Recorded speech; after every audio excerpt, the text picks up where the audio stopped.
Entrepreneurs who are not trying to build an innovative organization have their time squeezed up between operations, working on valuations, and raising funds.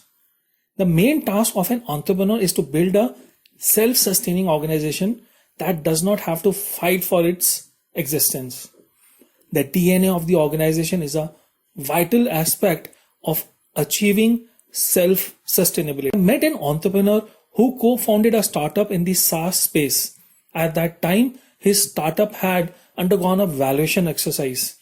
The venture capitalist saw a great deal of value in them and picked up 26% of the equity. The entrepreneur also held the venture capital firm in high regard as they were helping them to build a global scale.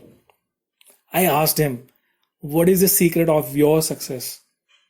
He said, "One of the main reasons for our success is the founding members of the team. Soon after we started, we were on the brink of a collapse.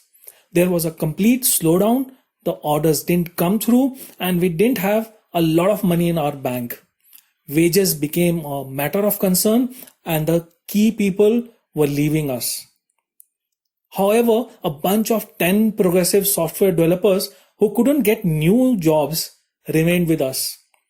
We asked them to stay until they were given a decent offer by some other company. What we could do was we tied up with an eatery to supply them with the food in the daytime and even at night. This is what we felt was our moral obligation because we were unable to pay salaries. We were astonished at their dedication. They worked day and night to complete the development work. In the meantime, after showcasing the product features developed by them, I received a major order from an MNC company. After that, we didn't look back." He went on to say, "I think the founding team members are our backbone. We wouldn't have become what we are today if they hadn't stayed with us and put their best efforts into it. We didn't push them to deliver, but they still delivered a world-class product. I think it was their DNA to rise above the occasion and perform. It's been 10 years since we started.